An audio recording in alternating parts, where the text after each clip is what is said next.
Well, I met Martin rather late in my life. It was immediately friendship. It became rather suddenly trust. And that led us to organize a joint venture between the Biennale and the V&A dedicated to applied arts. And in every Biennale there will be a pavilion dedicated to this research. And I'm really pleased to be here and to dedicate to Martin these few words and these thoughts. We talk much about the need of culture. Why we need more culture? Because we are increasingly called upon to offer individual evaluations and to determine decisions on complex issues through our singular support. In recent years, there has been widespread skepticism and disenchantment as regards the mechanisms to which we accept to delegate basic choices, to the working of markets, to competition, to the European integration, to political and trade union representatives, to institutions, and so on. And the disenchantment may be partly justified. Scientific and technological progress, too, require greater individual responsibility, discernment, and the ability to understand complexities. The advances of information technology make us both more powerful and more fragile. It seems clear that more information does not mean more knowledge, and we are not always sure whether technological progress in the field of communication makes us freer or more prone to external conditioning.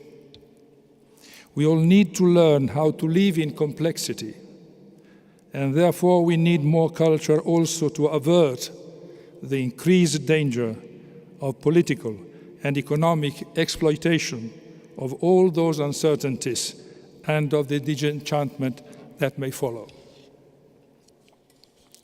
We need culture in order to widen our horizons, open up minds, understand the secondary effect of our actions, as well as their different implications.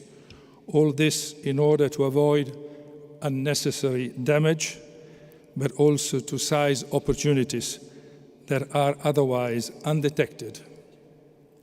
For example, it is important to know what it takes to produce private goods, but also to know the importance of public goods and the ways in which they can be generated. We need to look to the future, and that the future be well represented when we make choices. Now we need more culture also to urgently restore trust in political representation and delegated sovereignty, which are indispensable conquests against the negative utopia of superficial, populist hypersimplifications. But what do we mean by culture when we refer it to a nation or to a political community? If we leave aside for a moment the contemplative life of each individual, we must immediately clarify that culture manifests itself through the actions that we plan and accomplish, and reveals itself in the quality of these actions. Culture is in the action. Culture is Vita Activa. The important role we assign to memory is shared by the majority, but memory too is a present action with which we choose from the past what can be useful for today and tomorrow. What we consider useful for our knowledge, for our thinking. And the past belongs to everyone, no matter how different our traditions and habits are. However impalpable and virtual its components are, culture manifests itself in concrete acts. The culture of a community has a premise that the subject, that are part of it are well equipped to evaluate, consider, assimilate what's happening around them in order to translate it into thoughts, opinions, conclusions, and projects. Culture is necessary to face the complexity of the human condition and to complex choices we must make, as we are often presented with dilemmas and contradictory solutions. And in the present time, we need a veritable cultural rearmament, because indeed the modernization of our societies must continue. What do we mean by modernization? From the moment we stopped being subjects or servants, we have all been bearers of individualism, which must have a way of expressing itself, but at the same time be tempered by a growing recognition of rights and principles of justice. And along these lines, the system made up of the sum of our individual personalities and our institutions must be robust, especially in the face of phenomena such as globalization and mass migration, for instance, which introduce fundamental changes in the traditional social configurations. Hence, we emphasize the importance of civil society actors and subjects, individuals, groups, associations, and institutions of various kinds, of their vitality, of their ability to express energies within the framework outlined above, through vital endorsements and an equally vital critical spirit. We expect to benefit from their reflections, their learning, their transmission of knowledge, the ability for in-depth analysis. As it has aptly been said, neither money nor consensus are the currency of culture, but trust. Trust which alone allows dialogue and exchange. And to obtain trust, culture requires autonomy and courage. The so-called cultural rights are increasingly among the rights to be recognized. Recognizing them, however, does not mean altering the constitutional principles that determine our freedom. Identitarianism, with its excesses, is in fact a distorted, reductive, and contradictory form of individualism. The most we can hope for the expression cultural identity is that it be used as little as possible, especially by politicians. While it is legitimate to identify some elements that distinguish us and to demand that cultural rights be recognized, the obsession with identity is dangerous. It is a reductio ad minima of ourselves and tend to become an instrumentum regni for some who may take advantage of it. In fact, the obsession with identity contrasts precisely with culture, which, if anything, accepts so-called identity elements as point of departure, to be vivified and not to be just contemplated and frozen. If our ancestors have left a great legacy for us, they haven't given us exclusive rights to its use, but rather the task of disseminating knowledge of it.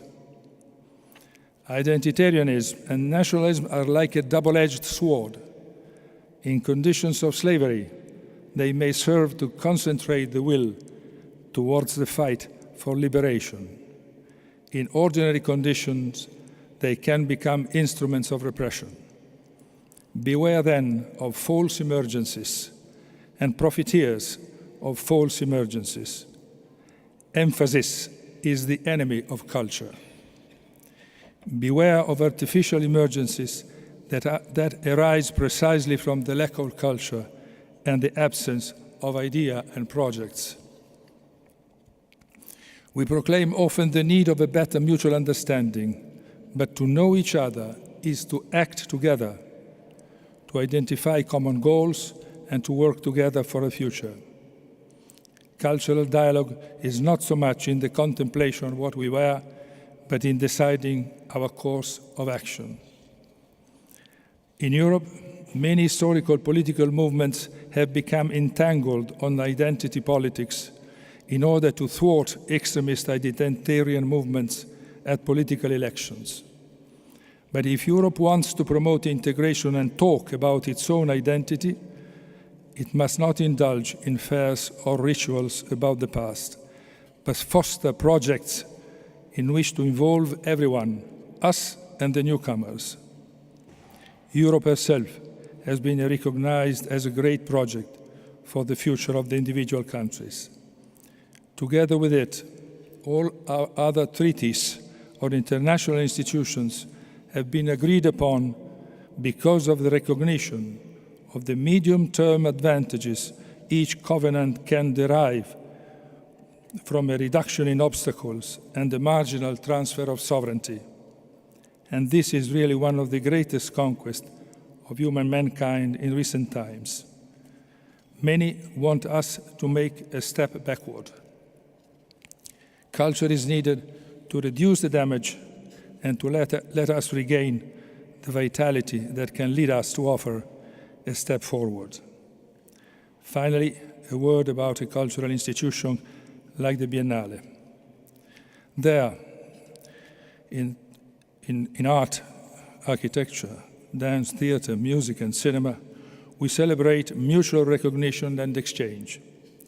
Art usually deals with men and the human condition independently of religious beliefs and nationalities. And the diffusion of contemporary art in the past decades has meant openness and recognition. The same happens with the Architecture Biennale, which has gained more and more importance as a tool for the recognition of common goods in the space where we live as individuals in civil society. Ladies and gentlemen, I often define the Biennale as a machine of desire. It is a concept that Martin was enthusiastic about. In face of the many different machines which are at work around us, whose main mission seems to be to promote conformism, to promote desire, is indeed an essential ingredient of cultural vitality. Thank you.